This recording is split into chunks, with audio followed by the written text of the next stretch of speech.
This is the Texas Supreme Court opinion written by Justice Evan Young on whether a legislative subpoena should have delayed Robert Roberson's execution last month, laying out a constitutional question. Quote, by requiring his testimony on a date after the scheduled execution, the subpoena created a conflict involving all three branches of government, Justice Young wrote. The dispute before us has nothing to do with Roberson's guilt or innocence or with the propriety of his sentence, and we express no view on any of those criminal law matters. Amber Vasquez is a criminal defense attorney who practices here in Austin.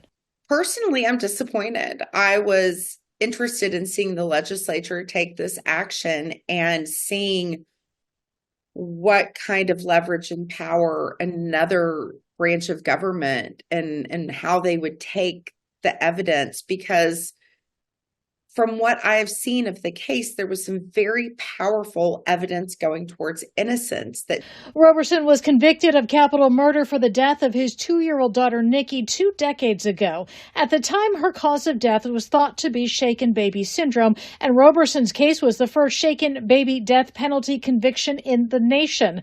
Since then, his attorneys say the science around diagnosing shaken baby syndrome has changed, and the toddler was fighting 2 kinds of pneumonia before dying of sepsis.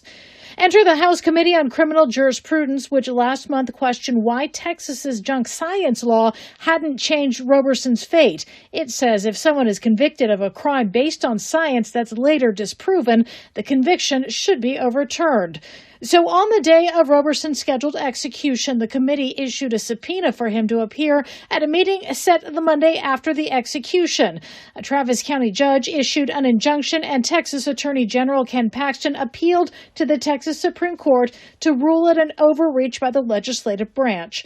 That's exactly what they did today, saying, we therefore hold that the Texas Constitution's separation of powers provision and our general separation of powers jurisprudence do not permit judicial enforcement of a legislative subpoena that would require canceling a long-scheduled execution. The chairs of the House committee responded on X, saying in part, holding that a legislative subpoena cannot delay an execution, never our specific intention. The Supreme Court also rightfully agreed that our legislative subpoena and this suit were valid. In a statement, Roberson's attorney made a last-ditch plea for his life. Quote, given the overwhelming new evidence of innocence, we ask the state of Texas to refrain from setting a new execution date. Thank you for watching. Please hit the subscribe button and get the latest news by downloading the CBS Austin News app.